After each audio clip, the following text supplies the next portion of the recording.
What is going on, people? Welcome to episode number 15, I believe, of Yes. the Dots podcast, season 2. I know it's been a while since you have seen us, folks, but we're alive.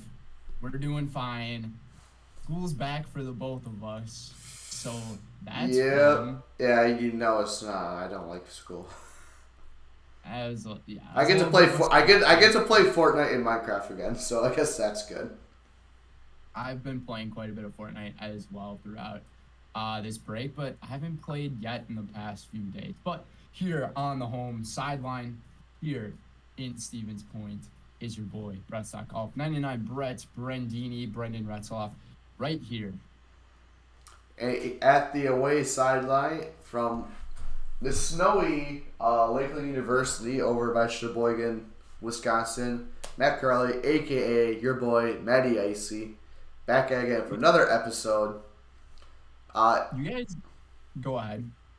Honestly, we did record a video, so as the time of recording, it is now up and live. We do apologize for that because I live in the Your middle. internet sucks. Yes, but Brendan said my internet is trash. I could. It was so Crash the bad. internet lightly.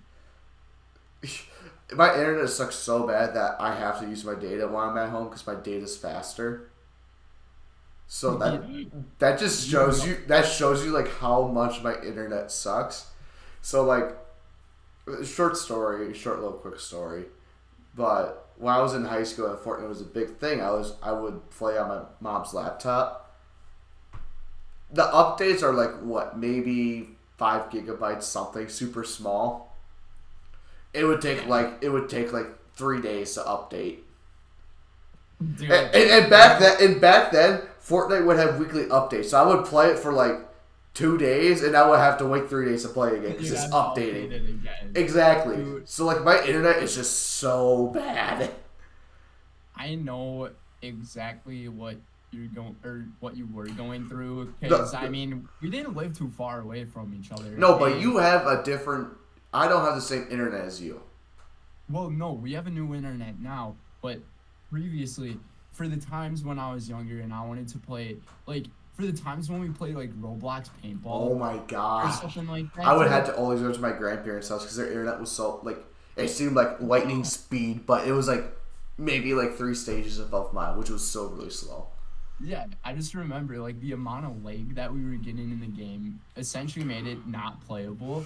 And you're like, yeah, I'm gonna have to go to my grandparents' house real quick to play this game. And then like to your point with the Fortnite and all of that, I remember being back at home in like our previous internet that we had. I can't remember the name of it or anything, but like we had a bunch of trees that were beside our house, so it was like a woods that was right next to us, and that was blocking those cell towers.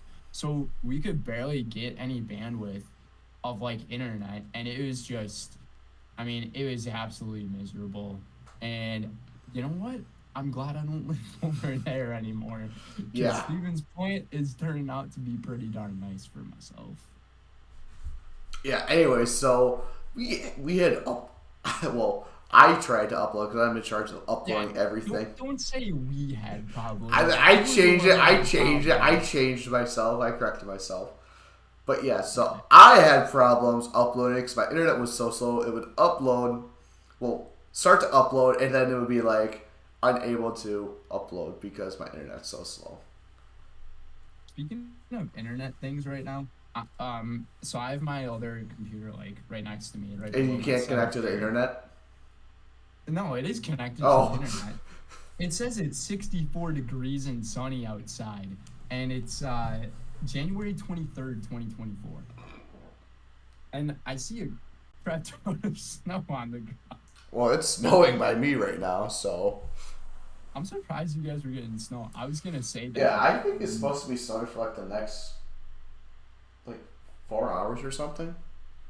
Jeez, we're not getting anything Yeah, up here. I can't even go out on my balcony because the snow is like up to my knees, and I'm 6 foot, so roughly around a foot tall, 2 feet tall.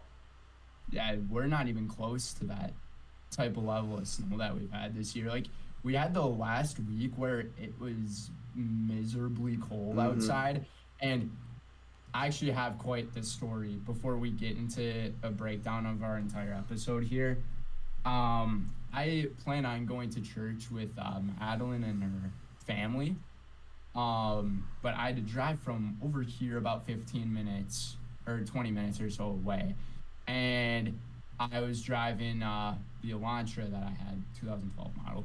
And I got halfway down the highway. I don't know what happened here. I tried to set my car in cruise control. All of a sudden, the check engine light went on in the vehicle, and the engine started to sputter. And I'm like, what the heck is going on out here? Because so the day before, I ended up watching this TikTok, which this really could have affected my car plans here, because the TikTok was talking about how you shouldn't actually let your car warm up to drive. It was like -5 degrees outside at the time, and the windshield was probably -25. But it was just crazy. I listened to the video. This guy was talking about, like, yeah, if you let your car warm up so much, like, some of the oils and like all of the things that go with your spark plugs in your car, like, they can actually get shot. And I'm like, sure, I'm gonna listen to this guy. So I end up leaving for church. And then your car almost dies on the highway. Yeah. And then I had to pull over on the highway, try to make a bunch of phone calls with my parents or some of the auto companies or whatever. No one was picking up, and I was starting to freak out. I left my car on because I don't want to freeze myself to death. Oh, yeah. And after about 5 or 10 minutes or so, I'm still pulled over on the road. I'm like, Madeline, I'm not going to make it to church, unfortunately. I'm sorry about this. And she's like, oh, no, what happened? I'm just... My car died. Text her, I'm having some pretty bad car issues, and this isn't good. And she was like, well, I'm sorry to hear about that. And inconveniently, she also took her car in to get the oil checked the same day, so she couldn't like come rescue me or get me or anything. And I decided to go back on the road. 5 or so minutes, I'm on the road. The check engine light is not on at all. I'm like, okay, I'm doing all right. Speed limit says 70 miles per hour though, and I'm only going like 60. And there's this big hill that comes up on the road or on the highway. I'm like, I'm gonna have to kick it into higher gear if I want to get up this hill pretty well. Kick it into the higher gear, engine starts sputtering, speed limit just keeps going down. I drop down to 50, then next 45, 40, I hit 35. I get to the top of the hill, and I'm like, I need to get somewhere. Like, otherwise I actually might die out here. And I like that's on your first instance is that I'm gonna die out here. That's almost my instinct to anything bad that happens to myself in a scenario that's like, you're almost lost or trapped in the middle of nowhere, your car dies. My car didn't die, but like you're running into so many problems, you know? Yeah. And I finally find an exit. I get off the exit. I pull over at Quick Trip. This video or this podcast is not sponsored by Quick Trip, but I really wish it was, because Quick Trip is absolutely amazing. You can agree on that as well. I stop at the Quick Trip, pull up to the backside because it said like 1 hour customer parking or whatever, but I'm like, I don't want to be an inconvenience for these people. So I parked as far away on the back as I could, got out of my car, and my parents finally started calling me. My dad called me, and I mean, you know my parents are they're pretty awesome people. They ended up telling me that, okay, you know what, your mom and I are going to end up bringing 2 vehicles over, so you can at least have 1 vehicle to drive back to Stevens Point. And they're about 2 hours away from where I was. So they just got an unexpected call from me, essentially, that they were so nice enough to drive up 2 hours to come rescue me and then drive all the way back. But we ended up going to the auto repair place, moments like after my parents got there and try to help me out. Keep in mind, it's like negative 25 outside. We get there, the auto repair guy talks about we were having spark plug problems. Oh, would you look at that? Yeah, I know, right? So it seems like the guy on TikTok was false. This is essentially my story to you guys of saying Don't don't believe everything you see on TikTok. Because it's absolutely ridiculous. Especially TikTok Shop, dude. TikTok Shop, their prices Okay. are ridiculously cheap, and Okay. I swear those are scams. So I've actually had a couple of my friends who have actually bought stuff off of TikTok Shop, and they're like super high quality. No way. Which is like, I think like the cheap stuff is like for Temu, because I think Temu really gyps like gets like the most. Well, I've been hearing things about Temu where they steal your credit card information and like your identity can get stolen like in an instant off there. But and also in my time of like Pokemon card collecting, I have seen stuff on Temu and they're total scams, dude. There was a box of It was like a. Evolving Skies. Oh yeah, it's like Pokemon one of cards. the highest pull rates, I think, isn't it? Or like one of the rarest ones. And it only came out like 2 years ago or 3 years ago or something Yeah, like it already that. has. And this set, if you buy a booster box, it's worth like $600. On Temu, no, it's not. It's worth like 60. You want to buy yourself a $60 booster box, which will likely have GI Joe cards in it? Be my guest. But like I said, the moral of the story is don't believe everything you see on the internet or on TikTok or anything, because things are starting to get pretty dangerous out there, including AI. Yeah, that's It's scary. not pretty, No, it's but not. I was able to make it back here. I drove a different car. My mom, she ended up driving the car that I had all the way back home. So about 2 hours. We kept in touch the entire time.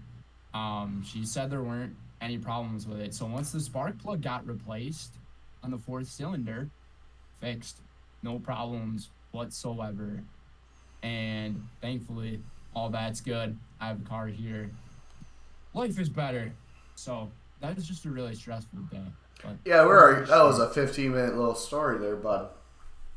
that was not 15 minutes of story time. I We rounded were up. Shut going up. back and forth about our stuff. But Anyways, yeah, we need to get on into the today's episode. on today's episode, we're gonna be covering. So we're gonna break down the divisional round games that we just saw this past weekend, and a little bit of news about the Green Bay Packers, which I'll be going over mainly about Jordan Love. And next year's Super Bowl logo has been revealed. Stay tuned to see what that is. And we'll also break down Seth Walder's MVP list. So Seth Walder, I believe he is a sports journalist For ESPN.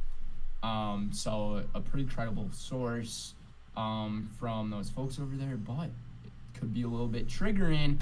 And we're gonna break down the upcoming AFC and NFC championship games, and then get into our top tens and our predictions, and then that will be it. So, let's start, shall we?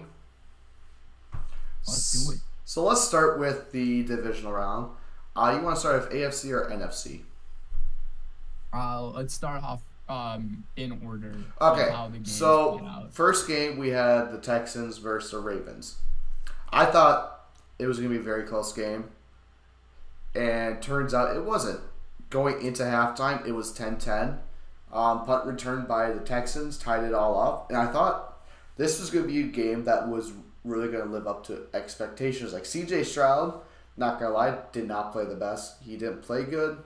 I think that's a big reason why they had lost, because C.J. Stroud didn't play well. But yeah, second half, Ravens walk away with it 34-10.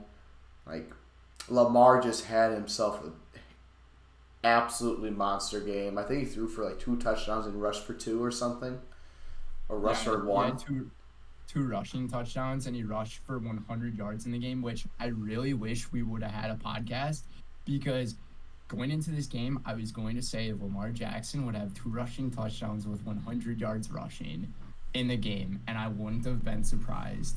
But since we didn't film it, there's going to be people who don't believe me.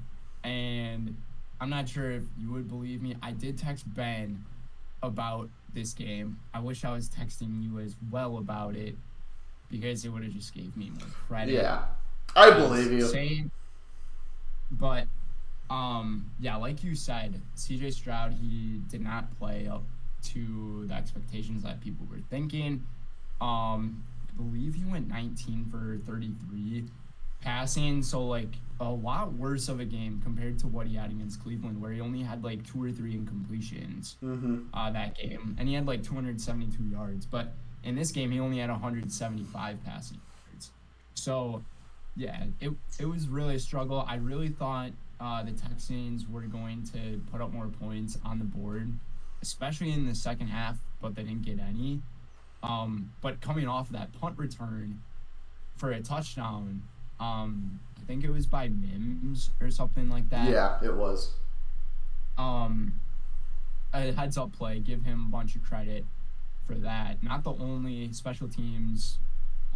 Actually, no, that was the only special team score that we ended up seeing this weekend. But I really thought the Texans were going to put up more points and gain a bunch of momentum after that. But Baltimore's defense, give them a bunch of credit. They did an amazing job at making stops. And these Baltimore players on defense, I mean, these guys are ballers. Roquan Smith, Patrick Queen. Patrick Queen was everywhere on the field this game. It was a tremendous performance coming from him. I think he had like 5 or 6 tackles, and he might have had a lot of broken up passes in this game as well. But other than that, I don't really have too much to say. I think it was not really a surprise to many folks that Baltimore was going to win this game. I had picked Baltimore, but I would like to see Houston win just as like an underdog.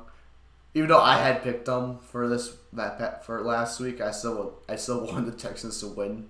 Oddly enough. Yeah, I wanted the Texans to win this game too, and we were talking earlier about like our Super Bowl matchups.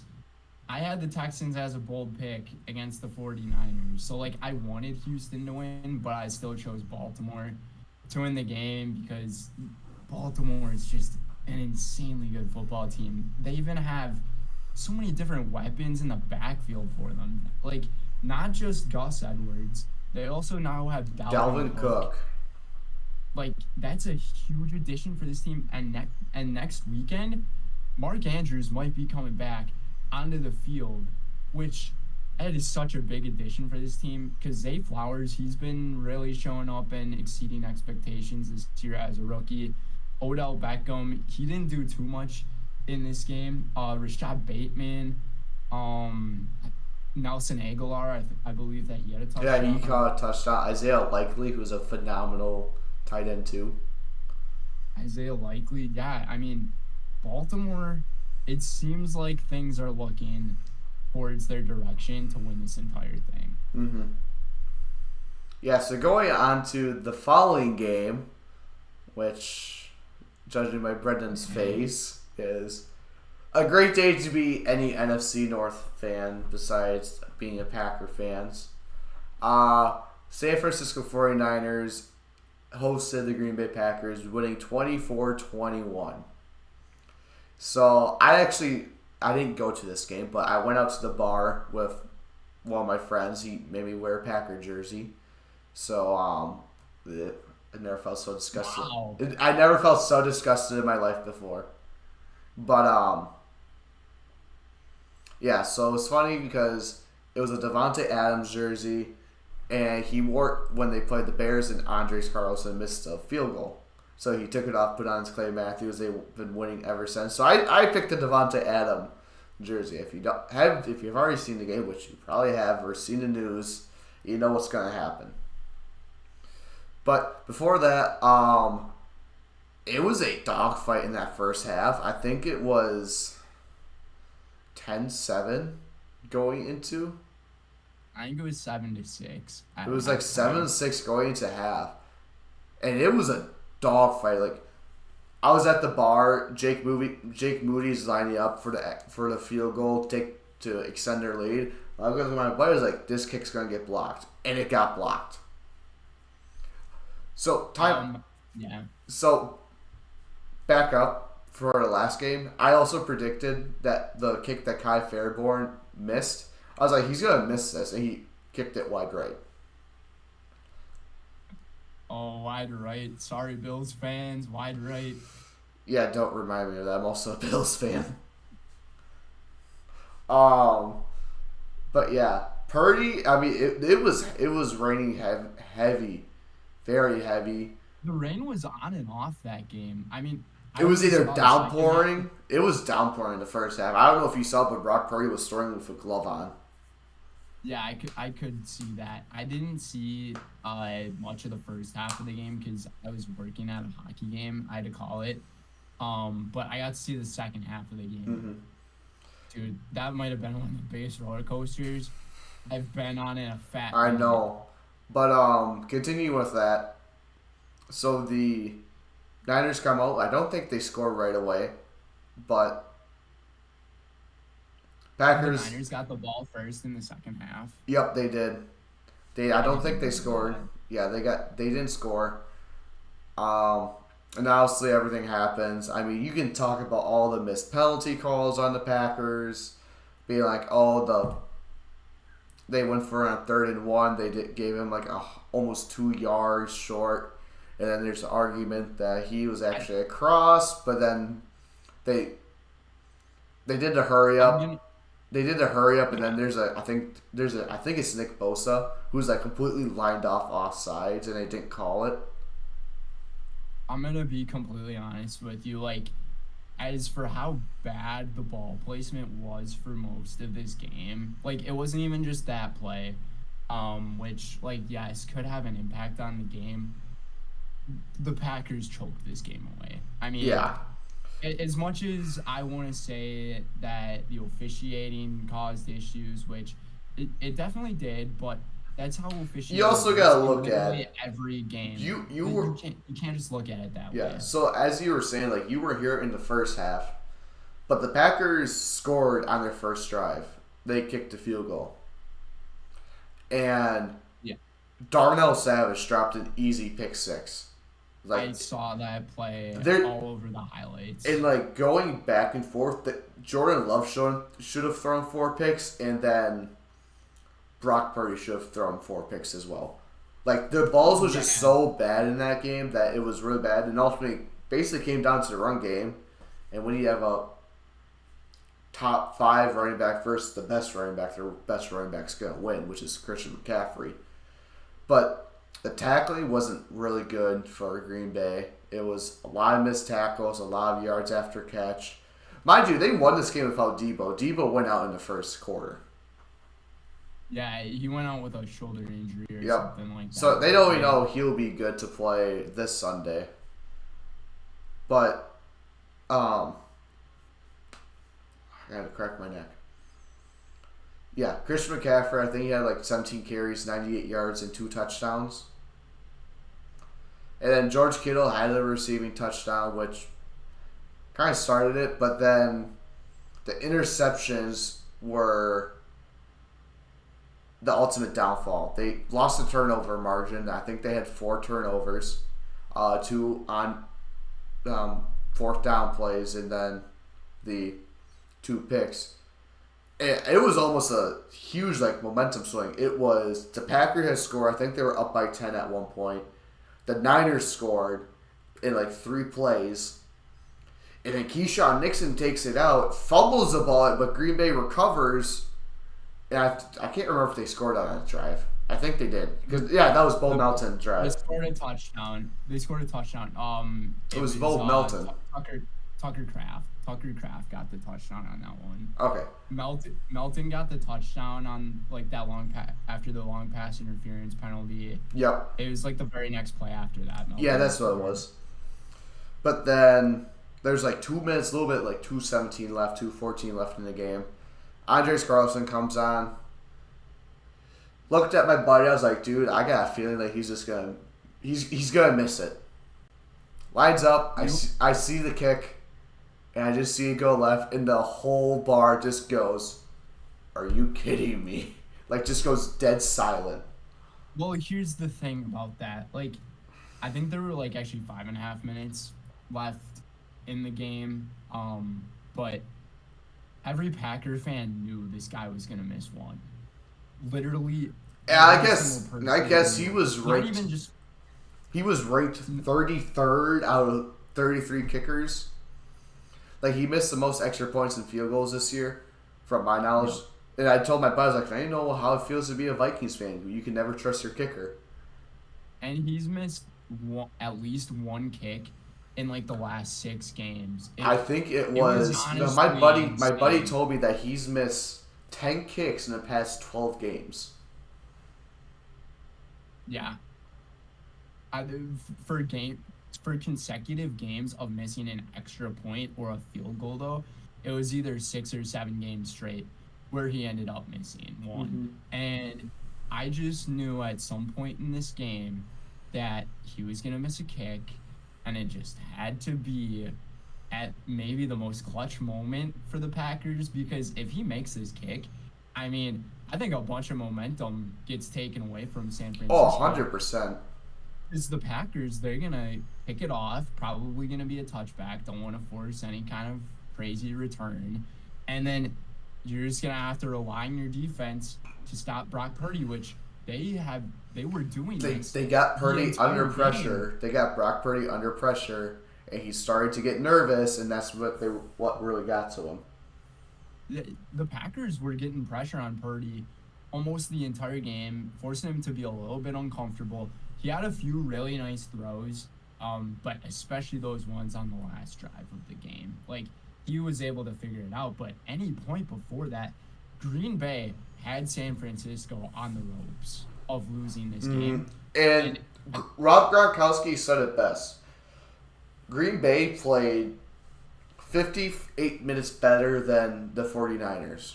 But the last 2 minutes, the 49ers played better than Packers, which ultimately led to their downfall. And then Jordan Love. they absolutely did. We'll talk about Jordan Love's picks next. We'll talk about the first one. It was a horrible pass. I think when Jordan Love was on, he was on, and when he was off, he was really off. Yeah, it was almost like when he was throwing those interceptions, it was back to those like weeks 4 through 7 that Green Bay, or 4 through 8 that Green Bay was going through, where their offense could not figure anything out Yeah. whatsoever. And then you had one, which I think was to Tucker Kraft, way behind him running the in route, tips the ball, ball gets tipped, picked off by Dre Greenlaw. Yeah. And then second pick, I mean, yeah, it was kind of a Hail Mary. You have 3 timeouts. And I knew me and my buddy knew, well, he told me that, saying, hey, he's going to try and force it. He's going to try and force it down. And I say he's going to try and force it down on 3rd down. Well, they just ran a little hitch route. They got the first down. Jones was blocking, and he was blocking Bosa, which Jordan Love could have taken off, or Aaron Jones just could have let go of him. Jordan Love just could have threw a pop pass over him. That's exactly what I was thinking. No one else in the media, from what I've heard, has said Aaron Jones could have gone off that block. Jordan Love could have just thrown a little lob. No one is 25, 30 yards down that field after Aaron Jones. So we saw Aaron Jones have an explosive play in that game, which I thought was going to seal the deal. But it also gave me flashbacks to the 2021 divisional round, where Green Bay was the 1 seed, and Aaron Jones had that one catch from Aaron Rodgers, and he started looking back behind him. And I'm like, get out of bounds, dude, so we can, like, have a chance of scoring a touchdown or kick a field goal to take a bigger lead in this game. But at that point, he looked back, he stayed in bounds, clock was a ticking, and we had no time to do anything, kick the field goal, and we ended up missing it, which eventually, I mean, just gave San Francisco all the momentum in that game back 2 or 3 years ago or whatever. But that play just gave me flashbacks of that moment, because I'm like, oh man. Yeah. if we don't score a touchdown here, we're gonna be kicking a field goal, and we're probably gonna miss it just based off of what's happened in the past. Where Yeah, lo and and behold, then that's exactly what had happened. yeah, and then the last pick on the final plays of the drive. Jordan Love channeled his inner Brett Favre 2009 Vikings championship game against the New Orleans Saints, throws crossbody into triple coverage to his reliable, forcible target Christian Watson. Reliable. He only had one reception in the entire Yeah, football and game. here's the thing: like it was such a bad either throw the ball out of bounds because Jones is right there, you don't get intentional grounding, you take off for 20 yards, and you get yourself a fighting chance. But he threw it. He felt like he had to force it. If it wasn't going to get picked off by Drake Greenlaw, Fred Warner was going to pick it off. And after Greenlaw had picked that off, everyone was saying and telling him to go down. Yeah, you could hear George Kittle on the sideline. You could hear George Kittle on the sideline. But I knew what Greenlaw was doing. He was waiting till the actual play clock got the game clock got under 40 seconds so they could just kneel it and be done. It wasn't going to matter. Green Bay, they actually only had 2 timeouts. Yeah, but still, but I mean, just a heads up play by Greenlaw, just knowing that they can still use their timeouts to still possibly get the ball back, but it was just crazy how he wasn't going down, and then all of a sudden, Jaden Reed goes right behind him, and he's just punching this ball, trying to get it out of his hands. But then he was like, "Yeah, I gotta go down before something bad happens here." But going back to how that entire play went out, I really believe that Aaron Jones could have gone off that blocker. Was it Bosa? Yeah, it was Bosa. It was either Bosa or Young. I have no idea who was trying to apply the pressure, but I really think that Aaron Jones could have gone off of that. Aaron Jones could have thrown a short lob, not worked the ball across his body because that's an absolute no-no, even though he did it. And Aaron Jones could have just made the magic work because Aaron Jones, in this game, I think he was the most talented player out on the field. Actually, even more talented than Christian McCaffrey in this game. McCaffrey had those 2 touchdowns, but Aaron Jones, he actually had 18 carries for 108 yards in the game, or 106 yards, compared to Christian McCaffrey with 17 for 98. And almost so many of the almost identical stats.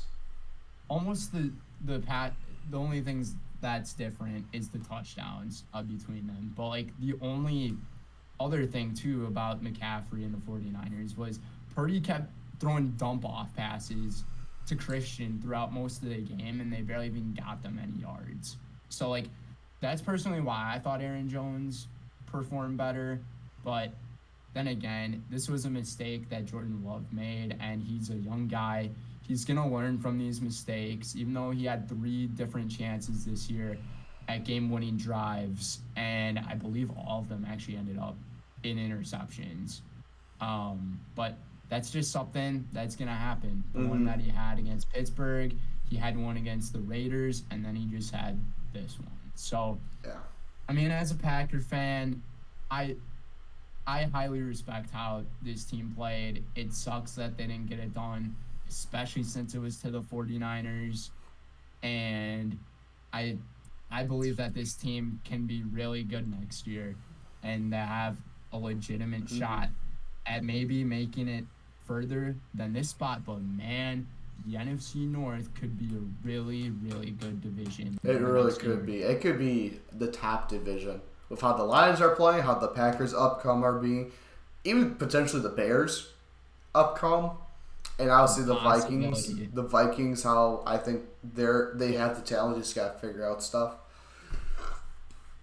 For sure, definitely. But yeah, I think we spent a little bit too much time on that one. But going into our other game, our Sunday game, the first game, Buccaneers at the Lions. I watched some of it. I watched majority of this game.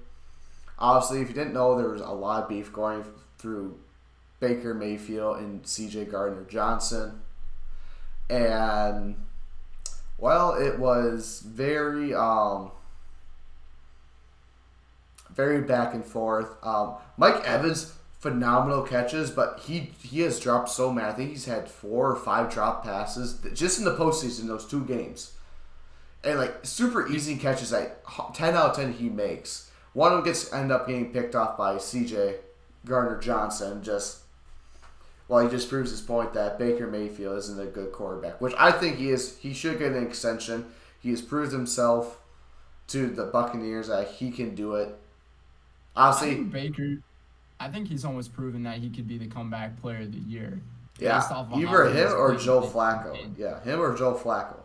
But I would personally give it to Baker because the Buccaneers, they won their division. He got them one step further than Joe Flacco did. Kevin Stefanski also gets a bunch of credit. You got to give a bunch of credit to Todd Bowles as well. But, like, that first interception of this game, that was not Baker Mayfield's fault. That was Mike Evans straight up dropping that pass and letting it go by so C.J. Gardner-Johnson could get it. And then, I don't know if you saw what happened at the end there, but he did a little bit of a Baker Mayfield celebration on him, and then he handed him the ball or tossed him the ball. Yeah, he handed the ball right in front of the ref as well. Like, right in front of the ref, which it is. You gotta love the smack talk, though, in the NFL. Oh, yeah. I mean, it's an entertainment-driven industry. So, like, you gotta give the fans what they want. Make a little both sides get a little chip. But this was a super back-and-forth game. Like, I think at one point it was 10-0 with just over 2 minutes left. Maybe 5 minutes left, I think. Under 5 minutes. And the Buccaneers scored 10 to tie it. I think it was 3-7, and then it was 3-10, and then the Buccaneers scored. I know it was 3-3. It was 3-3. Then the Lions scored on that after their field goal. Then the Bucs didn't do anything until that final drive before the second half. Right before halftime. And that it's almost crazy to think that, like, each first half of, like, all of these games was really close.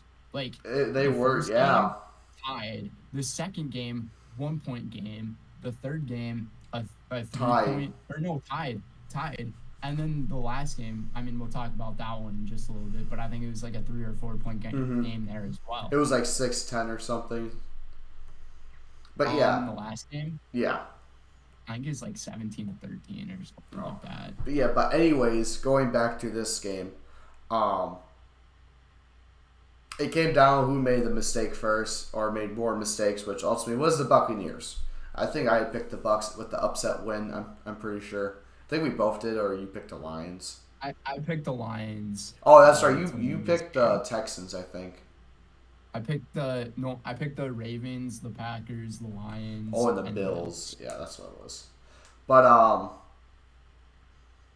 and then obviously the one thing that's going around, I don't know if you saw, there was 38 seconds left, and it was third down. Well, it would have been fourth. And Todd Boyles was under the impression that it would have been a gimme field goal, which actually would have been a 48-yard field goal, which is not guaranteed. That is not guaranteed, especially after what happened on Saturday, and 2 missed field goals on Saturday. It's not guaranteed, so you would have thought that maybe if he would have taken that timeout, they could have gone down there and scored and got the 2-pointer, sent it in overtime. But that's a what-if scenario. But that's just not knowing the situation. And I know that you're saying that this game seemed like it was really back and forth. To me, this game almost seemed like it was one-sided. To me, it almost seemed like Detroit had control this entire game, and especially going into the fourth quarter of the game. Jamar Gibbs, my goodness, this guy, Jameer, he's such an underrated rookie this season. Like, I think he's one of the finalists for NFL Rookie of the Year. I think it's him, Laporta actually. So 2 Lions. I think the 5th one would be Addison for offensive. I could almost see it being Zay Flowers. Zay Flowers also had an insane year. I think Addison had a better year though. I think he had more touchdowns. I think more receiving yards as well.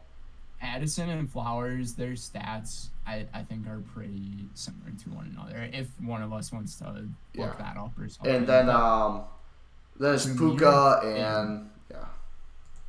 Jameer Gibbs though, 74 rushing yards in the game. He had 1 touchdown, but it's just like the time of the game where he was able to get this big run and score that touchdown. It really pushed and carried the momentum for the Lions. I think they were up by 14 at one point in the fourth quarter of this game, and then there were about 5 minutes left. And at that point, it almost seemed like it was untouchable for the Buccaneers. But I would say this NFC Championship game that we're going to have, I mean, also the AFC Championship game, but the NFC Championship game, since Deebo Samuel may not be playing, and Sam Laporta, he's becoming more healthy as this postseason goes on, even though he was dealing with that knee injury. But also, Amon-Ra St. Brown, I mean, you're talking about a bunch of dogs here for Detroit. Josh Reynolds, he also came up big time. I was assuming he was going to actually have a touchdown in this game, and he was going to be one of those unsung heroes of this football game, which, I mean, he played well.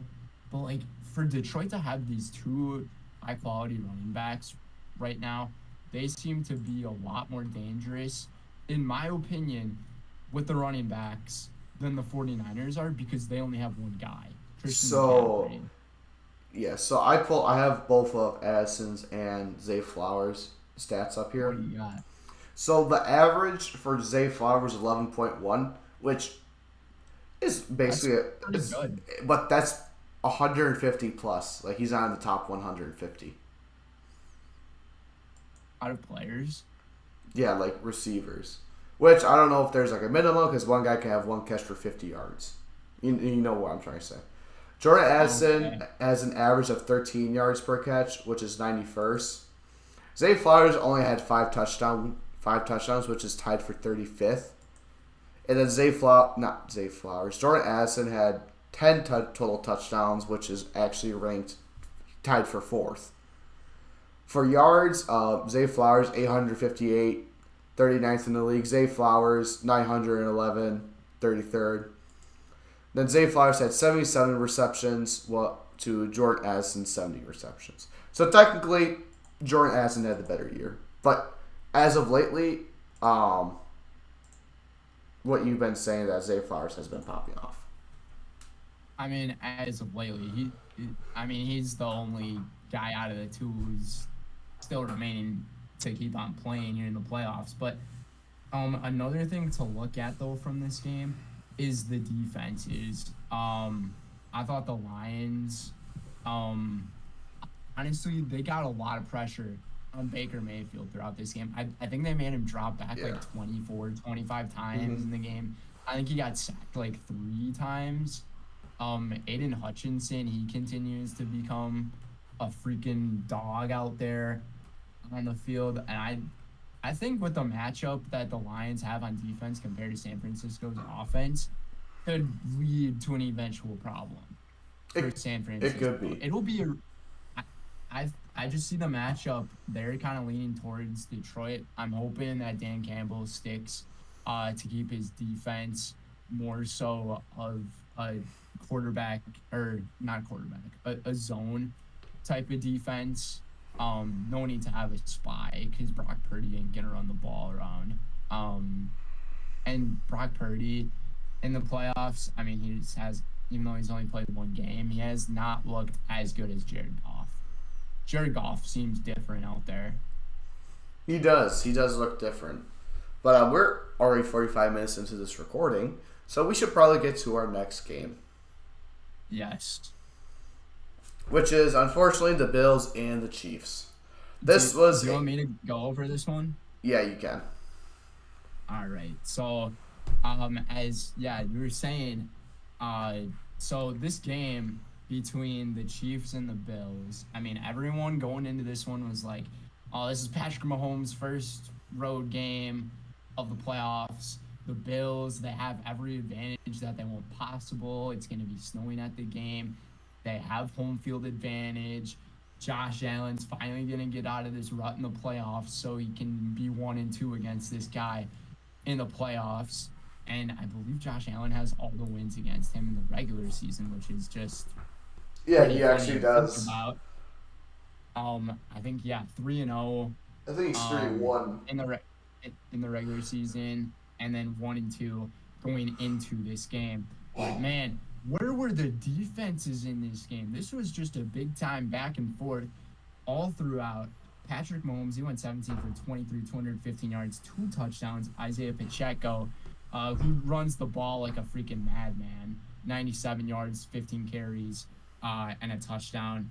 And then Travis Kelce, he led the team for the Chiefs in receiving, 5 receptions, 75 yards, and 2 touchdowns. But like I said, I mean, the Bills' defense just did not show up for this game. They did have a bunch of injuries on them, which really hurt them. I think that was their ultimate downfall, is that they had too many injuries going on. I think if this Bills team would have been a lot more healthy, I think they could have came out with the win in this one. But Josh Allen, he went 26 for 39, 186 yards, and a touchdown. He also led the team in rushing. It wasn't James Cook. It was Josh Allen. 12 carries, 72 yards, and also 2 scores for him. Dalton Kincaid actually led the team in receiving yards, and this is kind of sad. 5 receptions for 45 yards.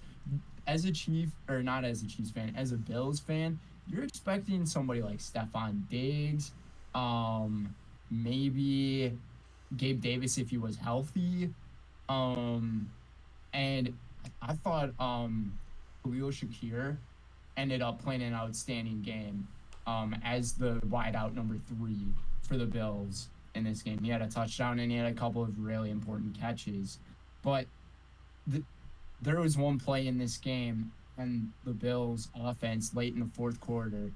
Stephon Diggs drops the easiest pass about 65 yards down the field from Josh Allen. And at that point, once that ball was dropped, you could kind of just tell that this game was going to go the Chiefs' way, almost like there's a sort of script that's there because the NFL wants Taylor Swift and all that to be at these football games so they can make as much money as they can.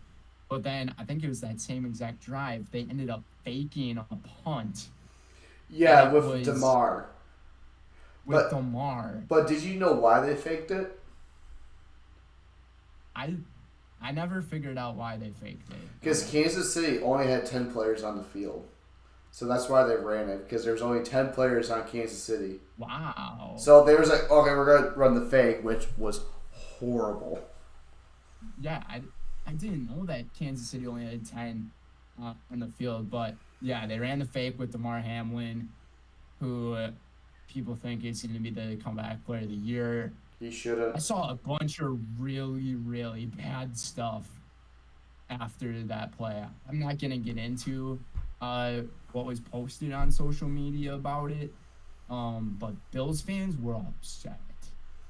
And I don't think it was just Bills fans. I think it was just everybody in general. But, I mean, you can say all you want about this game being, the Chiefs, they definitely did outplay the Bills, especially being on the road for this one. But the key play, everybody knows it, is the Tyler Bass missed field goal towards the end of the game.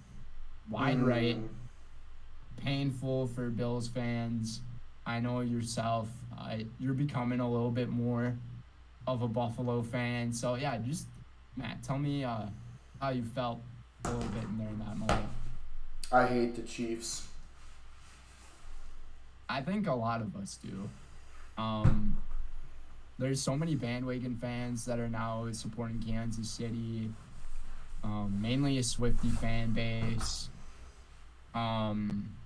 Patrick Mahomes, he was a crybaby about a few different things throughout this season, and there was also one flag that was thrown in this game where the Bills were called for a pass interference. Oh my gosh, it was the worst call ever. The ball was in his hands. It would have been a Yep, third there. down. It was like third Lovely and toss. 6. It was 3rd and 5. But no, they had to go by the NFL script and throw a flag. Even though the rest of that drive didn't result into any points or anything, um, you can clearly tell people were upset by this because Patrick Mahomes, he was asking for a flag, and the flag was not just thrown right away. It was thrown about 5 or 6 seconds after the play concluded. Yeah, it was so far late that it was ridiculous. But I guess another key play, we'll go back to the field goal in just a moment here, but another key play from this game was the touchback. A lot of people were talking about how touchbacks by fumbling the ball into another team's end zone should not result in the other team getting the ball. And I I honestly disagree with that because the end zone, you almost see it as the defense. That's their area. They have to keep protection of that area so another player can't get in. I don't know if you listened to any of Get Up this morning, but Mm-mm. Ryan Clark had such a great analogy about this type of rule.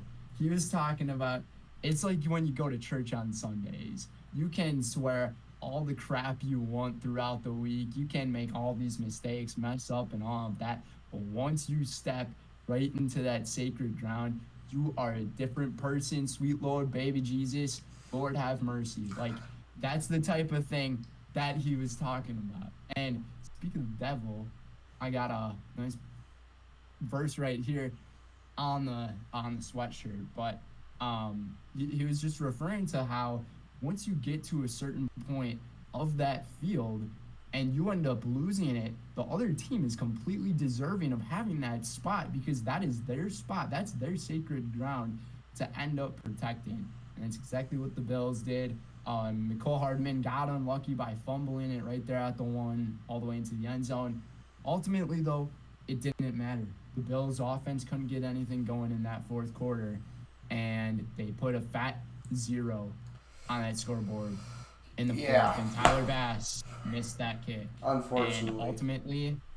ultimately, the Chiefs, they executed more plays than the Bills did. The Bills had opportunities, they weren't able to get them done. It makes you wonder if Buffalo can get over this hump ever. Yeah, which yeah, it sucks to see, especially as a Bills and a Vikings fan, because I just hate the Chiefs. Both times, I think the Chiefs have benefited from the refs for both games. Not so much the Bills game, but more so the Vikings game.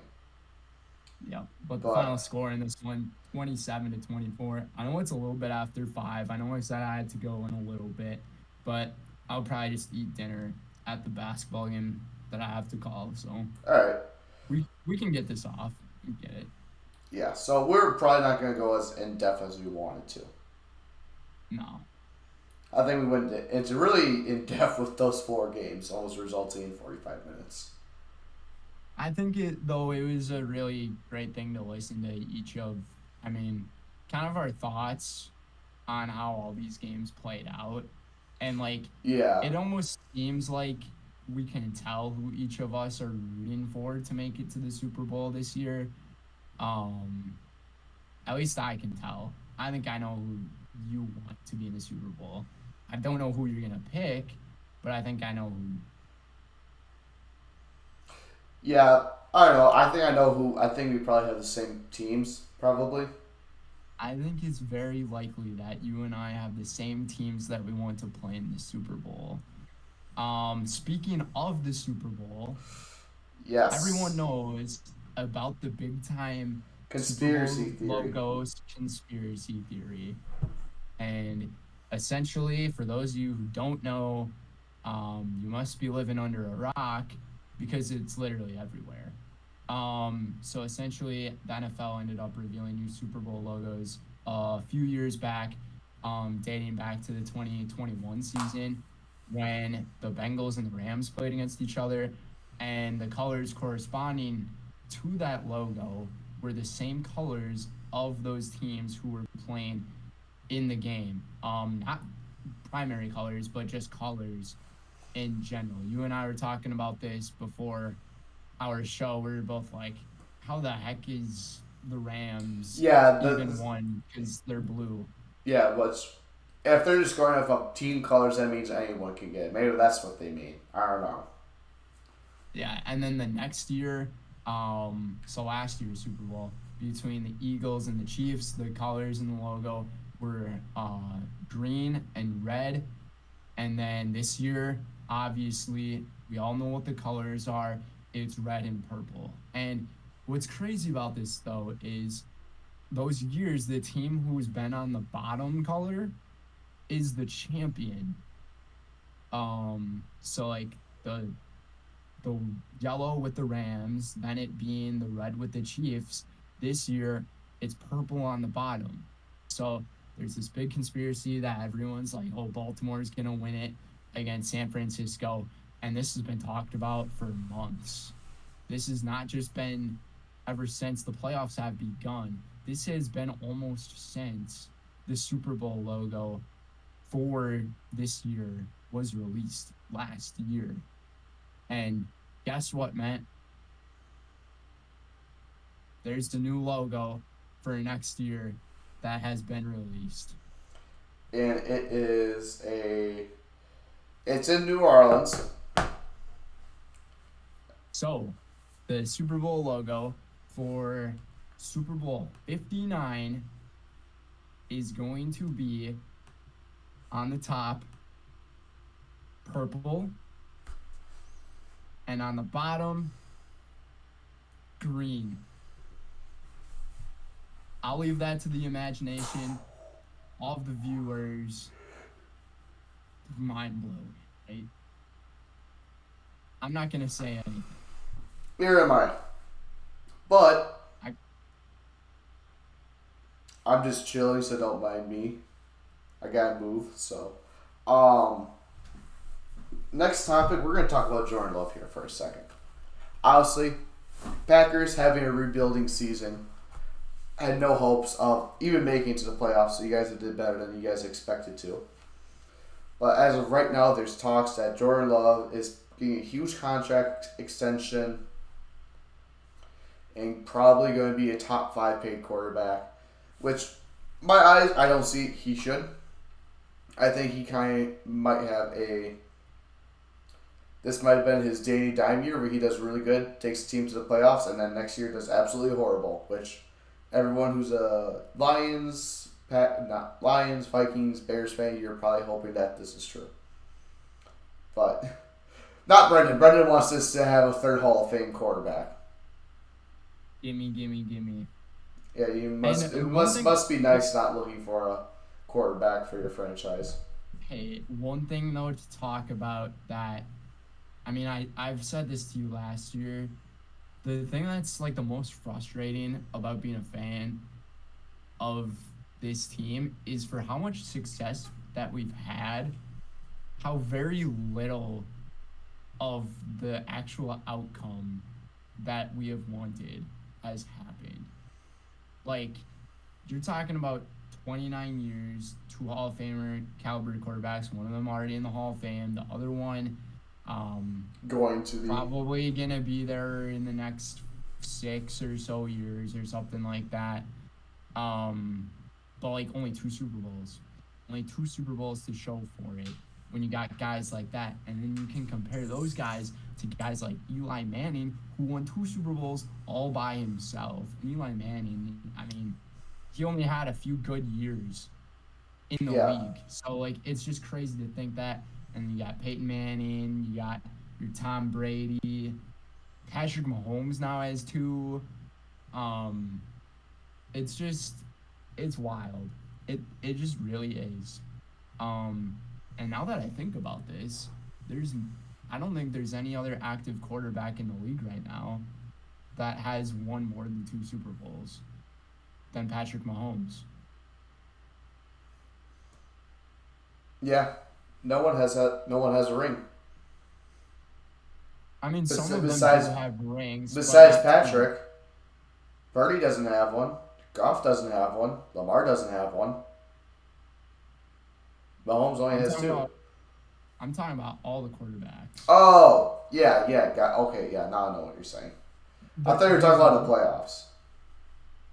I mean, you can say that about the playoffs too, but like, yeah, no other quarterbacks in the league. It's just, I just hate the way that this team loses playoff games. I know that a bunch of other teams go through it, and people are like, womp womp, like we've gone through worse stuff.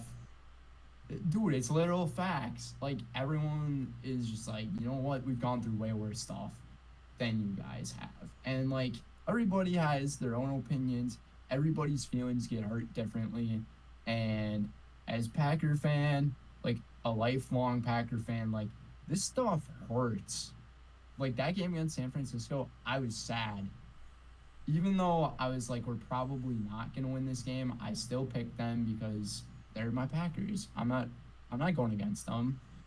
Um, and just the way that we've lost, it's been really tough. We've had countless games where we have lost because of crazy last moments that have happened. I don't even know what kind of faces you're making. You're probably on your phone or something. I'm just happy that you guys lost to the Niners because the last time you beat them was before we were born. Yeah, I still don't know what it's like at all, except in the regular season to win against them. Um, but like, yeah, we had that loss against San Francisco. We had the loss against San Francisco back in 2021. NFC Championship game that we lost to the Seahawks.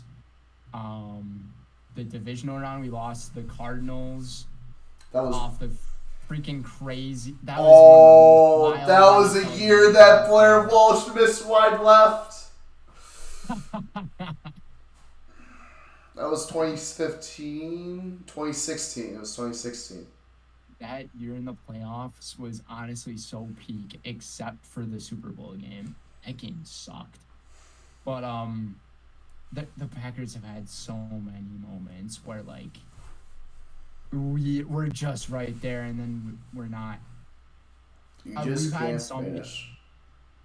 We've had a story of my life, dude. We we have had a few games where we've gotten blown out, like the one against Atlanta in the NFC Championship, the one against San Francisco. But those are like the only ones. All the other playoff games that the Packers have lost have been literal heartbreakers. I just wanted to put that out there. I know we were talking about Jordan Love and his possible contract.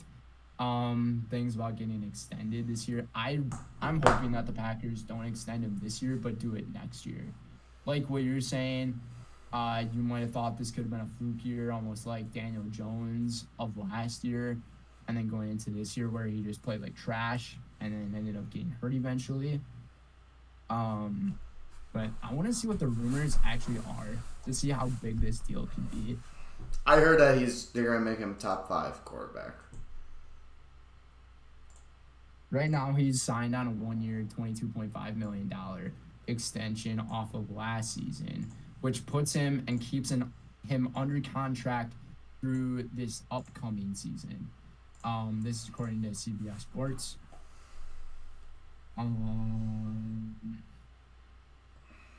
There were not too many talks coming from the Packers about this contract, so I'm gonna guess that Brian Gutekunst is going to be like, since this hasn't been mentioned to us.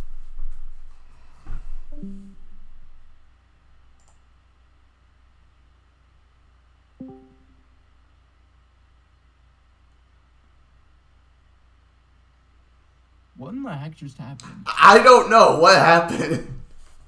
I was like, oh well, Brendan left. I didn't even click a button. What in the sandhill? Is our thing still recording? It should be. Yeah, it's still recording. That was bizarre. Anyways, you were saying. I don't have much else to really say about this. I think the Packers are going to keep this on the down low because it seems very fitting to end up giving Jordan Love the bag sometime in the next season rather than this season, since he's already under contract going into the next season. That's all. Fair enough. But yeah, I mean, hopefully, see what the future holds for him. But we all know other NFC North fans, we don't want. I'll say this: the future of the Love era seems bright, folks. Yeah. But going on to our next, we're going to talk about something that Seth Walder's MVP. We're not going to go over his list. We're just going to go over his MVP, which, if he would have choked in the playoffs so bad, it would make sense. But so Seth Walters is a analysis or a reporter, I think you said, at ESPN. And breaking news! Breaking news! Breaking news! Is this from ESPN? No, the Milwaukee Bucks have dismissed head coach Adrian Griffin. Oh yeah, that happened like 3 hours ago. What? Yeah, I got a notification like at 2:00. Anyways, go ahead. So, going back to this guy's name, Seth Walters, he's a reporter at ESPN, and he made his MVP. He had 6 Cowboys within the top 100. I don't know why you have 100 candidates for an MVP, but he does. His number 1 was Dak Prescott, which you could argue was at one point leading the MVP conversation. But then, obviously, we know how he did against Green Bay, and he sucks because he's a choke artist in the playoffs, along with Mike McCarthy. So, yeah, that's a thing. And I just find it hilarious how Dak Prescott is his number 1 guy over other guys like even Tyreek Hill, CMC, Brock Purdy, Lamar Jackson. If Joe Burrow was healthy, probably Joe Burrow. Patrick Mahomes didn't have that good of a year. But yeah, I find it very comedical that he did that. Did you say comedical? Comical or whatever. Comical? Yeah.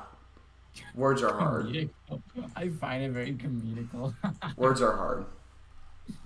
Yeah, just like Kai Fairbairn. Is it Fairborn?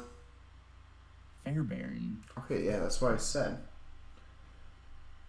Nah, I'm referring to all the other times when you try to say his name. Oh yeah, I funny.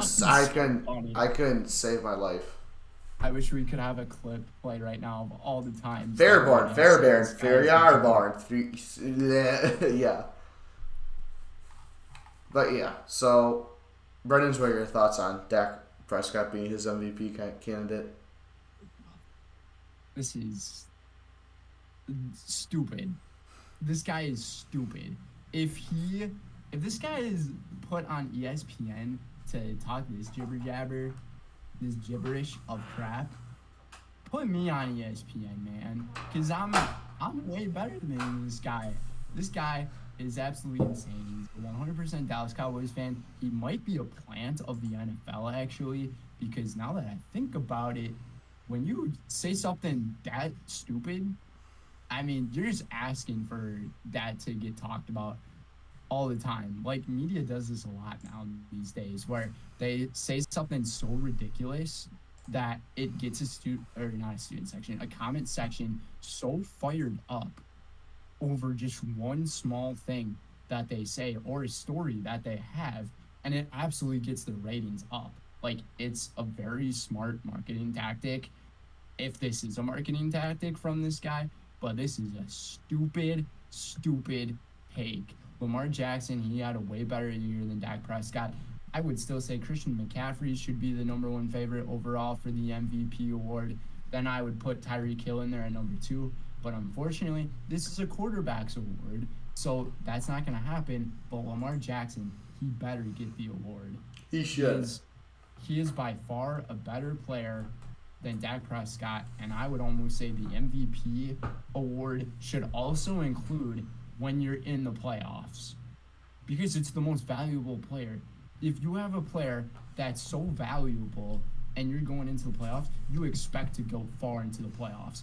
Unless you're the Dallas Cowboys, you decide to lose round 1 in the wild card game and absolutely get your butts destroyed by the Green Bay Packers, who at that time, it looked like no one had any hope for them whatsoever. I know you didn't have any hope on the Packers. You thought this was going to be the Cowboys rolling all the way.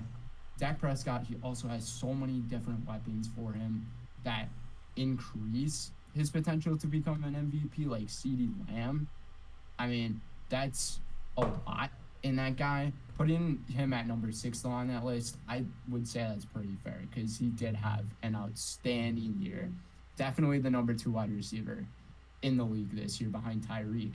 But as I was saying, Lamar Jackson, you look at the weapons that this guy has, he's working with these young guys, maybe a couple of older guys, but they're not Pro Bowl caliber players, unlike the Dallas Cowboys and who they had.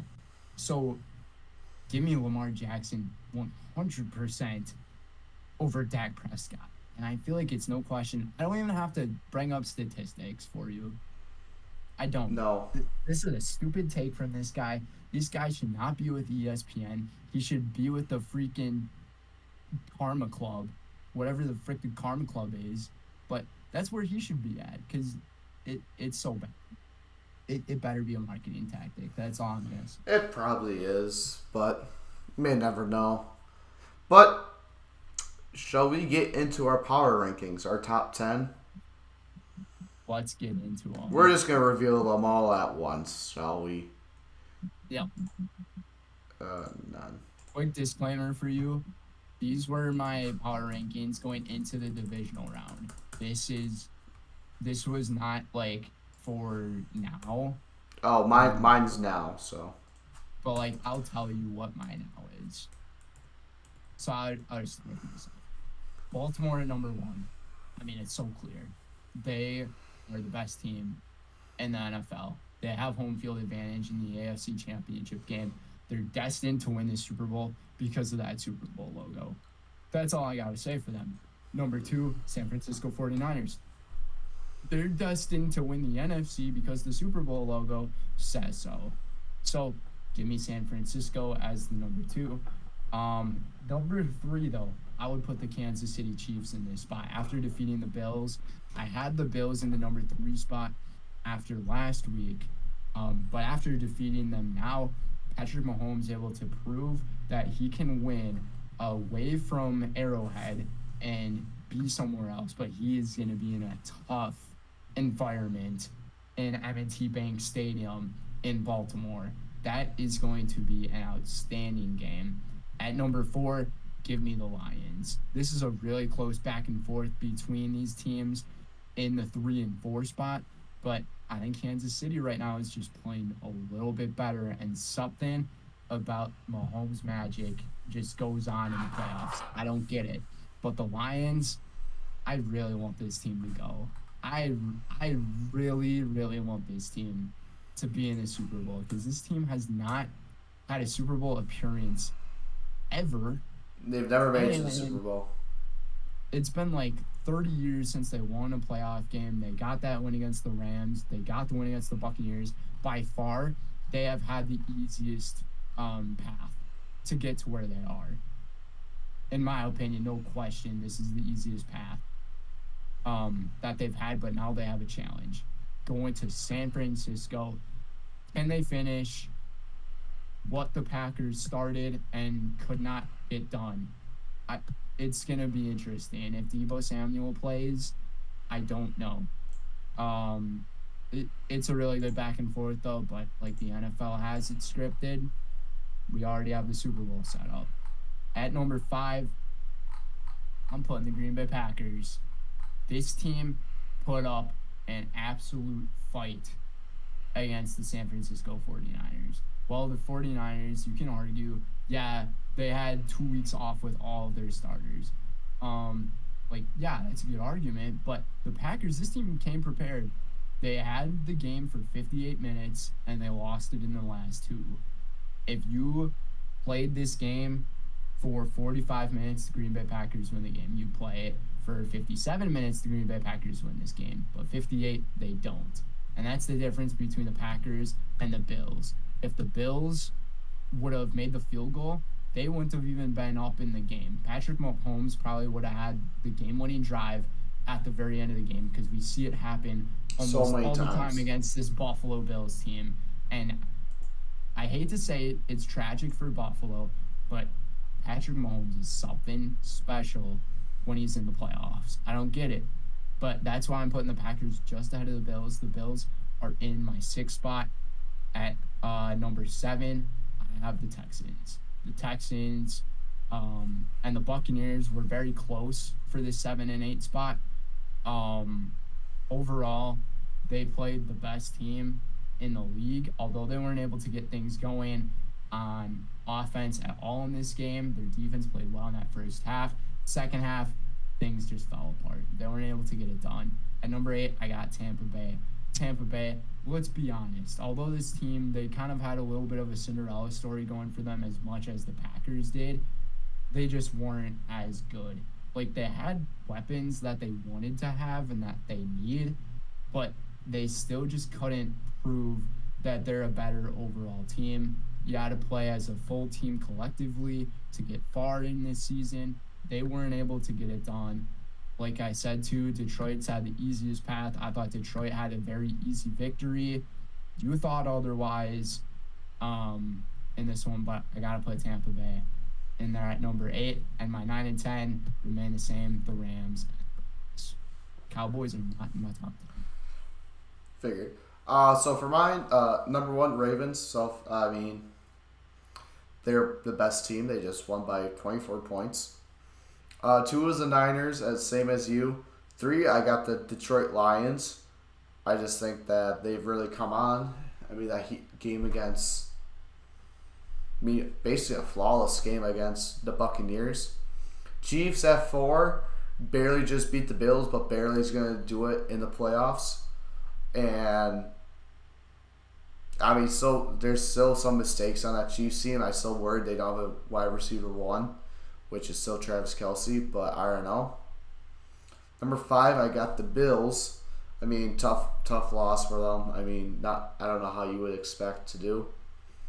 Number 6, I got the Tampa Bay Buccaneers. I mean, basically came down to the wire. I mean, just poor coaching management could possibly tied the game since it's in overtime, but just poor coaching on my part. And then just drop balls in the postseason, which isn't very good. Mike Evans had 2 drops. One of them was a pick, and then the other one was on Baker.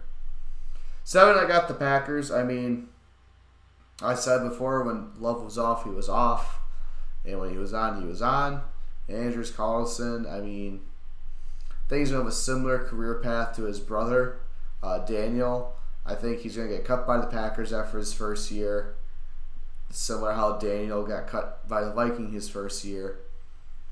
And he's going to go somewhere else. He's going to have a career-defining career with some other team. 8, I got the Texans. I mean, they kept it close while it lasted in the first half, but you got to play 2 halves of football, so you didn't play the second half. Then 9, I got the Rams, and then 10, I got the Cowboys. You have a fair list in the top 4. I think 1 and 2 are good. 3 and 4, like, those are so interchangeable. I just think the Lions are the better team. The Lions have beaten the Chiefs in Arrowhead. That was everyone was healthy. First game of the year. Everyone was healthy. But that's the very first game of the year. So, like, there's obviously going to be a little bit of time that's taken. Yeah, I understand that. Like, people are not healthy anymore that used to be healthy. But, like, I understand where you're coming from. Yeah, but it's so clear that Baltimore is number 1, especially if they get Mark Andrews back next week. That is scary. Such a big piece. He is one of those underrated tight ends people don't talk about too much. Like, I think he's always in the talk for the top tight end. As long as there's only 4. There's 4 interchangeable. Well, now 5 interchangeable now. Kelce, Hawkinson, Laporta, Kittle, and Andrews. Those are the top 5. No matter what. I would almost put Andrews in at the 1 or 2 spot for how he's been. I seriously would. No.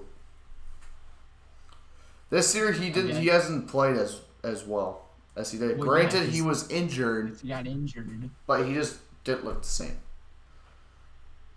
But for the rest of your list, dude, I don't understand how you are disrespecting the Packers so much.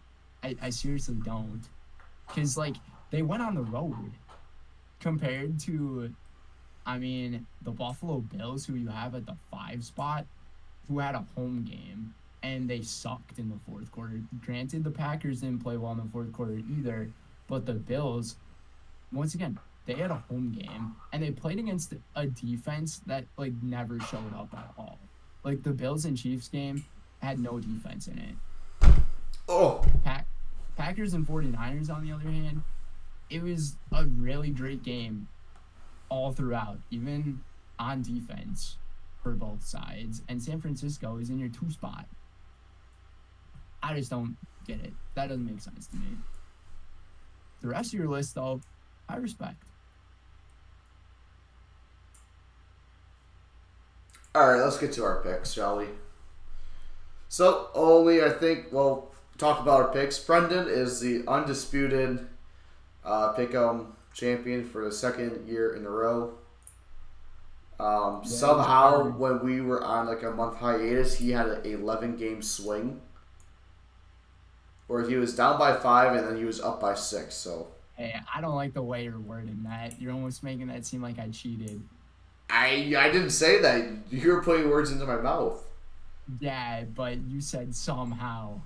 That ain't somehow. It was weird That because like is because every week we would have like 1 or 2 like 2 or 3 different like results, and like those results would always be favoring you. I was like, God, I'm like, damn it. Anyways, go ahead. It's championship picks. Yes, sir. I'll give you the first pick because you're last. You lost.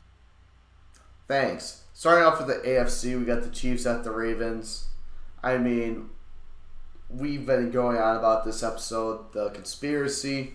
So I'm going to take the Ravens. I just think they're the better team. I mean, they annihilated the Niners at Christmas when it was supposed to be the future Super Bowl, and they just annihilated them. I think this Ravens team is something special. I'm pretty sure they have what it takes to win it all this year. And my Discord profile picture for the entire year and then some is Lamar Jackson. I'm not even kidding. Matt, It is. It Matt is. agrees. It is. Dude, he's big trust. He's freaking big trust cramping. Dude, this is such a difficult game to pick. I wonder what the spread is for this one, but imagine if the NFL script just like flipped, you know? I could almost see this being like the NFL wants Taylor Swift to be in attendance at the Super Bowl. But here's the thing, Taylor Swift possibly won't even be able to make it to that game because I think she has a thing in Tokyo on the same day. Coincidence? I think not. So the Ravens are going to win this game. Give me Baltimore. Do you want to do scores for this one? I think that'd be kind of fun. I think it's going to be a close game. I'm going to take the Ravens 28 20 24. No way, we have the same Oh. prediction. All right, so Matt and I both got 28-24. Lamar Jackson, just so I can tell the people, he's going to have 1 rushing touchdown in this game. He's going to rush for 95 rushing yards in the game and lead the team in rushing yards. Gus Edwards, Justice Hill. Dalvin Cook, I think he's going to have a standout game. He's going to have a touchdown in this game. So 2 rushing touchdowns on those ends. And then Lamar Jackson's going to have 2 passing touchdowns. And he's going to have the game-winning drive from Mark Andrews if Mark Andrews plays. If he doesn't, it's going to be Zay Flowers scoring the winning touchdown. All right. So Now, the NFC Championship game. the Lions versus the 49ers. It's at the Niners, so I don't know. I don't think the Lions have what it takes to beat the Niners, so I'm going to take the 49ers. Just because also of the script, we have it in our house. We just haven't told you yet. But Dude, the script's everywhere. I don't know what you're talking about. but It's not just in your house. It's in my apartment. It's we everywhere. have it. We have it. Every person that does like a podcast, we have the scripts. What's But your score for the game? I think this is going to be 31-21. Yeah, I don't see this one being closer than the other. I feel like this is what's going to happen. The Niners, it's going to be the same exact thing that the Bucks did. The Lions did to the Bucks. The Niners are going to be up by 2 scores, and then the Lions. I don't know why I keep on saying the Bucks. The Lions are going to bring within 1 score, and then they're just going to keep on scoring, making a 2-score game, and the Lions will never be able to get to tie the opportunity.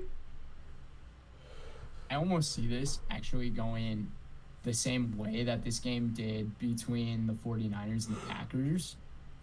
So, it's going to be really close at halftime. Second half, the Lions are going to gain the lead. But then all of a sudden, San Francisco is going to go on an outburst in the fourth quarter and win this game by 10. You said 31-21? Yep. I'm not picking the same score, even though I really want to. Because I said 28. 10. Say 28-20. That's not a 10-point difference, dude. 31-21. Wait, no, I said that. I'll go 34-24. That's a good one. So both of the losing teams would score 24 points. Yeah. Anything else that we have in the rest of our episode here? Or is that I think we're going to call it. This is almost an hour and a half long episode, so quite long one. Yeah, I But, gotta get going. Yes, signing off from the away sideline at Lakeland University. Matt Crowley, your boy, a.k.a. Matty Icy.